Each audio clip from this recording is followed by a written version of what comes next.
Bonjour Kidult Conso, bonjour les amis. Une fois de plus, vous le voyez, on est dans un lieu culturel et pas n'importe quel lieu. Le lieu que j'aime le plus sur Bruxelles, vous le savez tous, qui est Évasion. Alors rue du Midi, Évasion, ça fait plus de 20 ans que j'y chine, ça fait plus de 20 ans que j'y achète des choses. Aujourd'hui, on est avec un monsieur du cinéma, un monsieur de référence belge. Alors pour une fois qu'on peut faire cocorico, que c'est des franchouillards ou des Belges, on est bien content. Alors, qui c'est ce monsieur? Eh ben, on va laisser se présenter et surtout, like, partage cette vidéo parce que sur Kidult Conso, t'es comme ça. C'est un truc famille, c'est un truc entre nous et surtout là, maintenant, le lourd arrive. Jingle.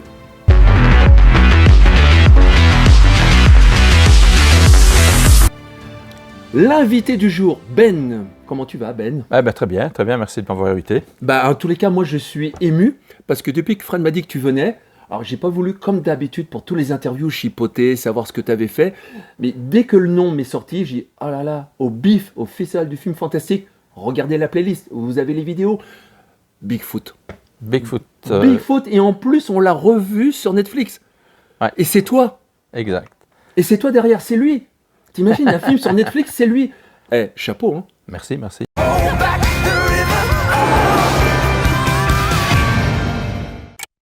Franchement, parce que tu dois être fier quand même. Très fier.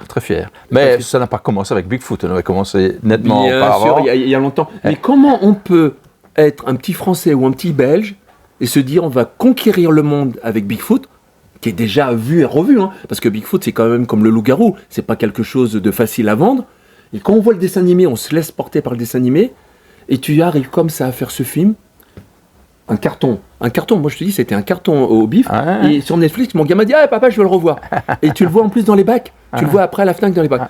Alors comment, on va pas arriver à la source, mais comment tu as géré ce Bigfoot? Comment ça s'est fait? Comment tu es venu? C'est quoi l'histoire de Bigfoot en quelques lignes? On ne peut pas regarder Bigfoot seul, il faut voir notre historique.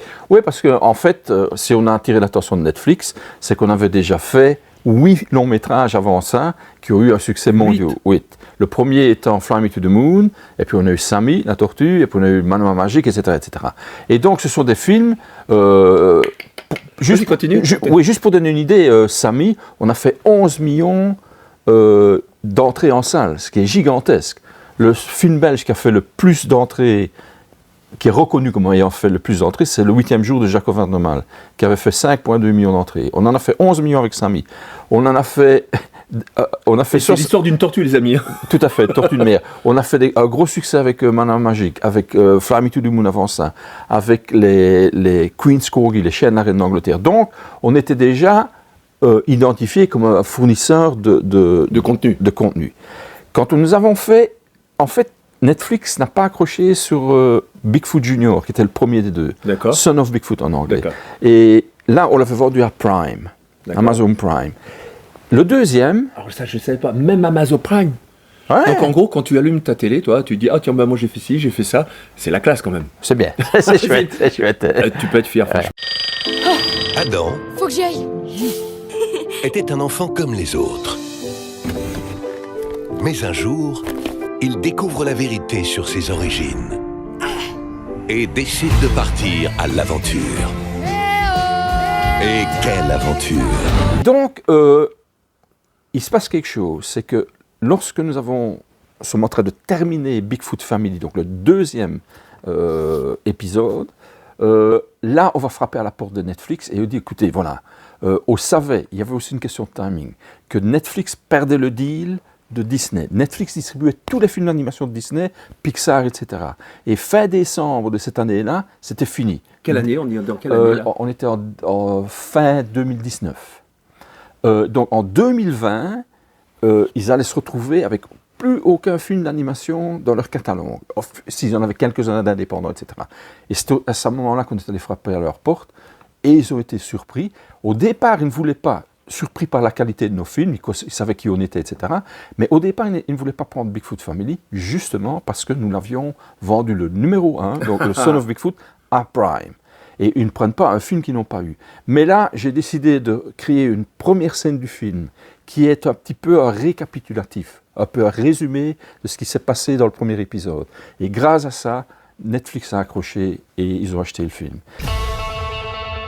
Toutes les familles sont un peu bizarres. Salut Adam. Mais franchement, il n'y a pas plus bizarre que la mienne. Mon père, c'est Bigfoot.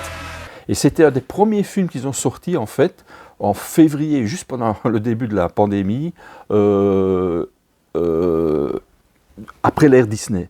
Et donc ils ont vraiment bien positionné le film. Le mois de février n'est pas nécessairement une très bonne saison, un très bon timing pour sortir un film d'animation. Il vaut mieux le sortir à la Noël ou à Thanksgiving aux États-Unis ou peu importe. Mais ils ont décidé de le sortir au mois de février, ils ont fait un super boulot et le film a cartonné.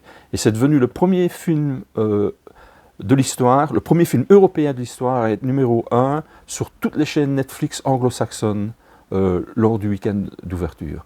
Donc c'était quand même... et c'est génial parce qu'en l'espace de 6 mois, il y a eu 2 produits européens qui se sont fait remarquer dans les pays anglo-saxons.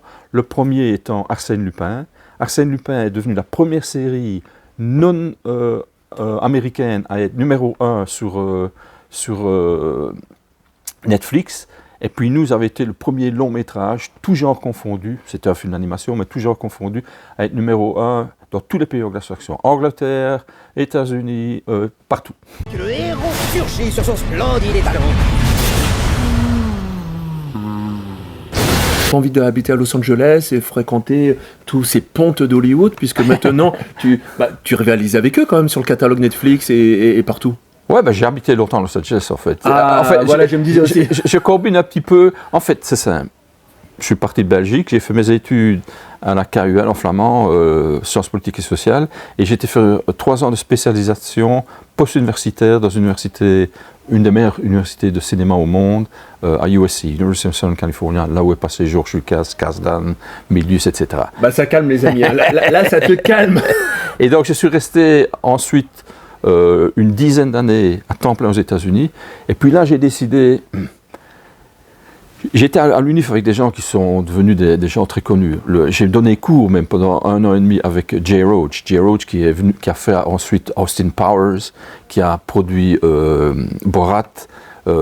Jay est vraiment devenu une des superstars. On reste dans la culture, on va parler de Bigfoot, de Royal Corgi, de Sammy, plus récemment de Hopper et le hamster des ténèbres, ou encore de l'avatar de Stromae qu'on voit un petit peu partout en ce moment. Tout ça, c'est l'œuvre du studio d'animation N-Wave qui est situé à Forêt. Il a été créé par Ben Stassens, que nous avons l'honneur d'avoir avec nous en studio. Je travaillais déjà aux États-Unis dans la TV américaine, je faisais des magazines touristiques, etc. Et là, j'ai décidé de me rapatrier en Europe et de créer notre propre studio en Europe. Et je me dis là, en utilisant un petit peu mon expérience et peut-être savoir-faire que j'ai acquis là aux États-Unis, en appliquant ça ici, peut-être que c'était la bonne formule. Et en effet, ça c'est... Il faut savoir aussi que c'était le début de l'ère digitale. Et un ordinateur... Rappelle la période. 1990. Voilà, donc les amis, il n'y avait pas Facebook, hein. TikTok et tout ça s'oublie à l'époque, il n'y avait pas tous ces réseaux. Mais il y avait les premières stations infographiques qui apparaissaient. Tout à fait. Donc les ordinateurs qui permettaient de créer des images. Et moi quand j'ai vu ça... ILM entre autres.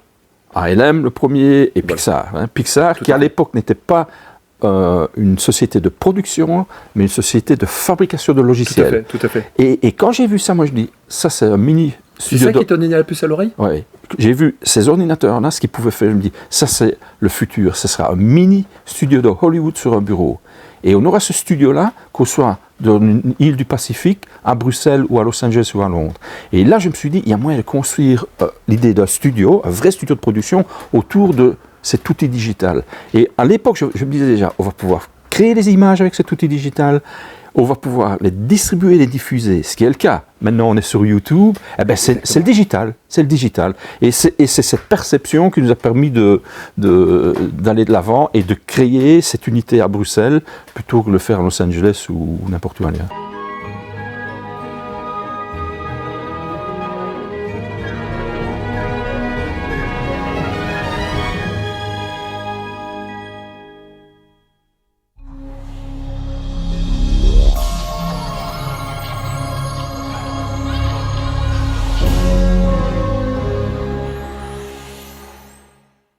C'est marrant parce que les Américains trouvent que je suis plus européen, les Européens trouvent que je suis plus américain. C'est vrai.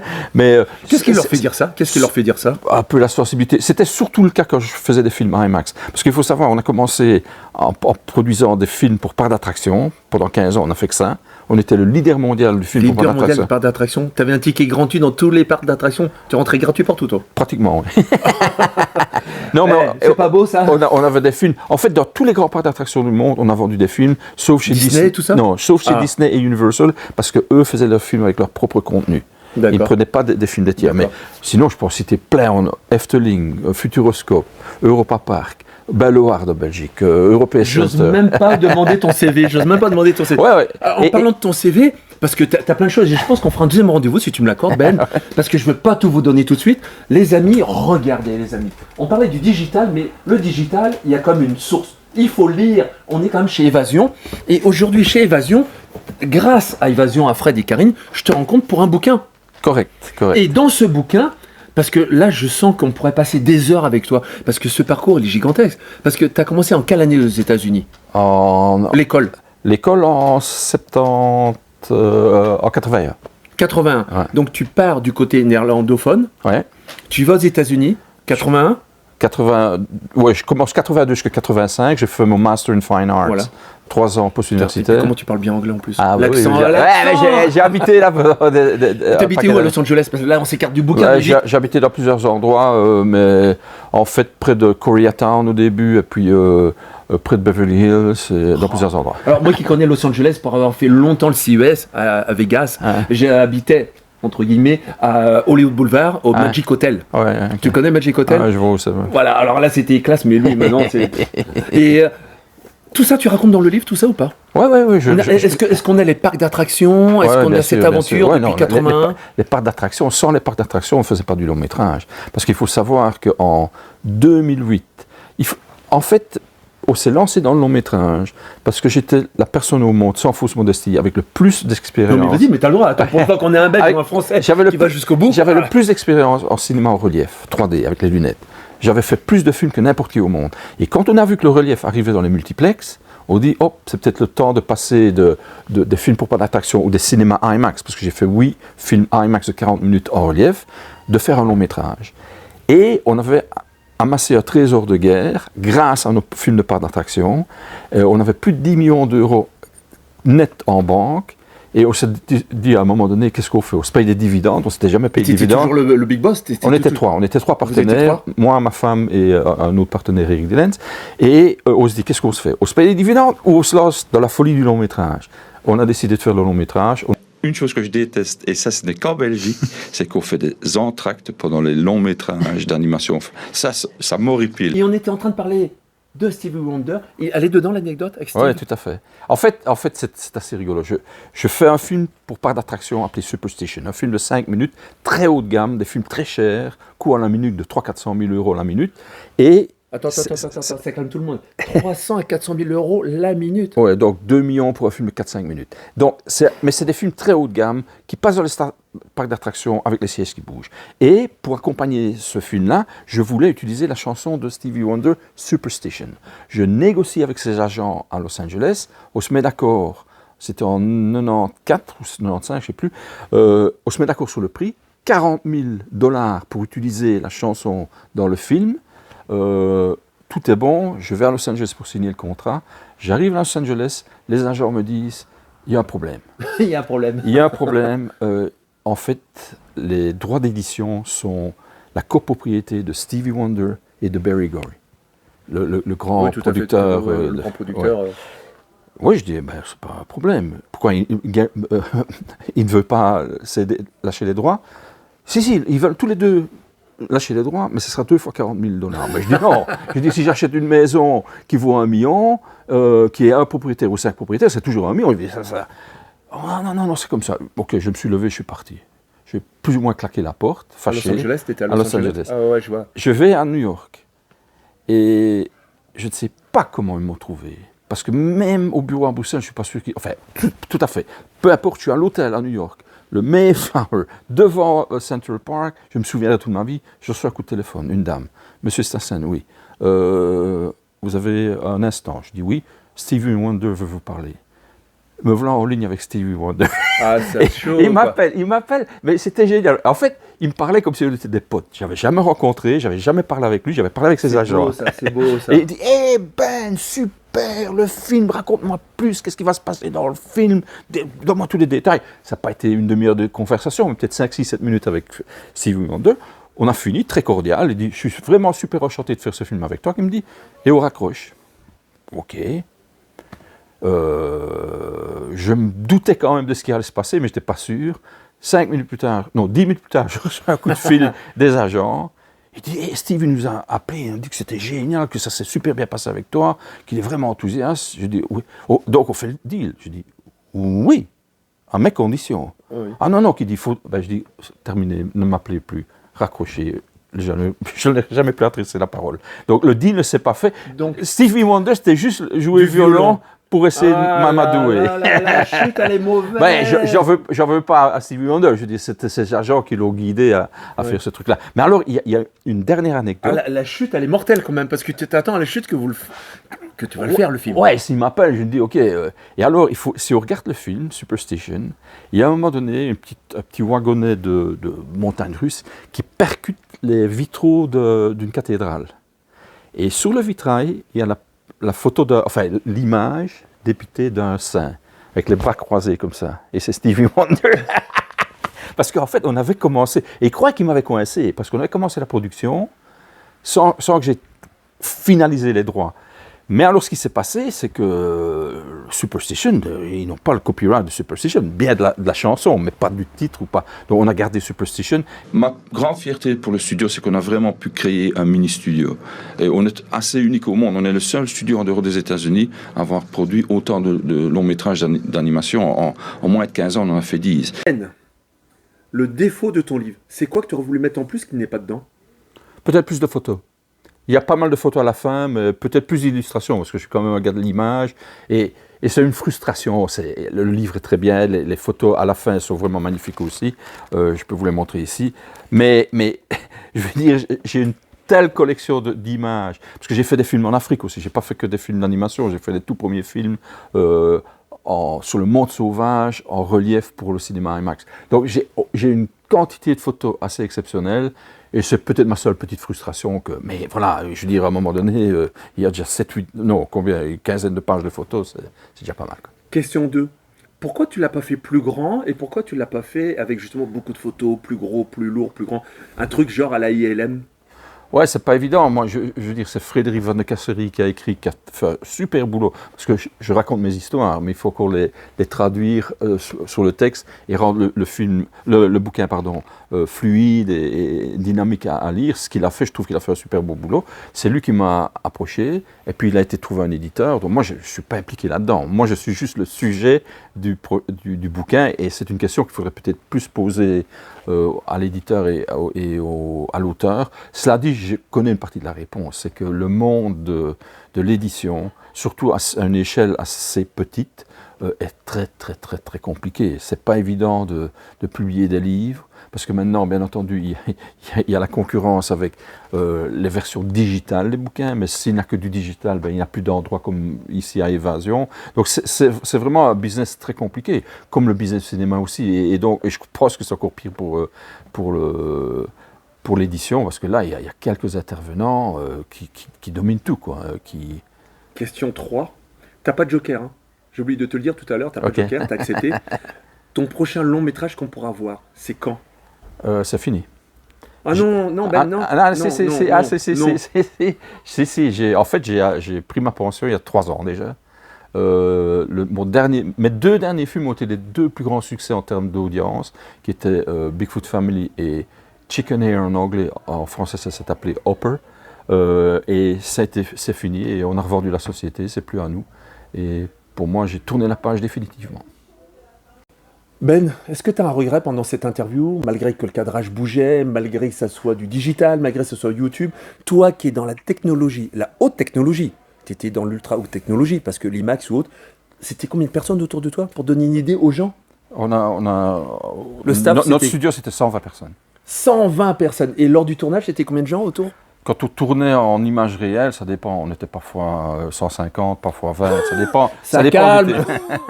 Bon, ton regret d'aujourd'hui, aucun? Tu es content Non, aucun. C'était viscéral, c'était bien. Alors, si tu es content d'être avec moi et tu es content d'être avec Kidul Conso, suppose qu'il y a des futurs réalisateurs, des jeunes comme des moins jeunes, entre 25, 35, 45, c'est ma clientèle, qui nous regarde sur Qui dit le conso. Le message que tu pourrais transcender, le bâton magique, le message sublime, toi, père de l'image, que tu pourrais leur donner. La clé de mon succès a été Écoutez.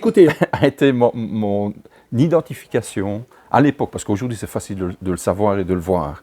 Mais quand j'ai vu les premières stations infographiques, donc les ordinateurs qui permettaient de créer des images, je me dis ça c'est le futur. Et le futur est là maintenant. À l'époque, il y a 30 ans, c'était moins évident de le voir. Mais aujourd'hui, tout le monde le voit. Tout le monde sait qu'on peut se faire des beaux petits reportages avec un téléphone, qu'on sait créer des belles images sur ordinateur, surtout maintenant avec l'intelligence artificielle. Et donc maintenant, on est à l'aboutissement de ce que j'avais vu comme vision. Je n'étais pas le seul, mais pour l'avenir de l'audiovisuel. Et ça, c'est un gros avantage, parce que quand moi j'étais à l'UNIF, on filmait avec la pellicule, on coupait, pour monter nos films, on coupait physiquement la pellicule, on devait la coller, plan par plan. Tu sais que mes premiers reportages, je les ai faits avec des Betacam. Ben oui, voilà. Mais ça, c'était déjà de la vidéo, c'était déjà plus simple. Mais quand je faisais avec la pellicule et qu'il fallait couper le film physiquement, le coller, image par image, en fait, c'était incroyable. Donc ça a évolué, et maintenant, si on veut se lancer dans l'audiovisuel ou dans le créatif en général, qu'on soit musicien, Maintenant, on a une plateforme pour diffuser, parce que c'est ça la difficulté. Créer, c'est une chose, il faut des moyens pour créer, parce que c'est très compétitif, le niveau est très haut, le public s'attend à plein de choses. Mais il y a des façons de diffuser ce qu'on crée d'une façon assez indépendante et quand même potentiellement très importante, le digital. Donc maintenant, ce que je voyais comme mini-studio sur un bureau est maintenant un mini-studio de production, de distribution et même de financement si on a assez de succès.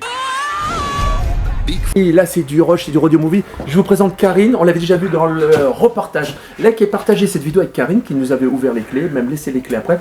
Karine, un grand merci. Parce qu'aujourd'hui, on a une star. Alors, on va se mettre à côté du micro. Karine, vraiment un grand merci parce que toi et Fred, franchement, vous faites un travail de culture et de pop culture. Alors, qu'est-ce que j'entends par culture, pop culture? On a encore des livres chez toi. Et on se rencontre et on se parle. Pardon pour le cadrage, les amis, je suis ému. Voilà, et on rencontre des gens comme Ben. Et si Karine n'était pas là, j'aurais pas eu la chance de rencontrer Ben. Si Fred n'était pas là, j'aurais pas la chance d'être là. Et vous, derrière l'écran, vous ne verriez rien, vous n'auriez pas su les astuces du maestro. Et on n'aurait pas la chance de te connaître. Oui, c'est ça. C'est une relation de partage. Voilà. Et le livre emmène à une relation de partage. Un beau dialogue. Oui, c'est vrai. Voilà, alors, c'est régulièrement, c'est sur le site d'Évasion. Voilà, vous allez voir toutes les infos sous la vidéo, le bouquin. Ben, tu nous refais voir ton livre? On l'a mis où? Là, Il est ici. Ce livre, les amis, c'est l'astuce, c'est le Graal du moment de Ben. Si tu es belge, français et que tu es un peu paumé, lui, il te donne les astuces. Chez Karine, tu auras toutes les astuces de tous les autres. Spielberg, machin, ils sont tous passés ici avec leur bouquin ou prochainement, peut-être, qui sait. À très vite, like et partagez. Merci Karine, merci Ben. Merci. Et à vous qui nous le conso, toujours like et partagez vos vidéos et on est ensemble.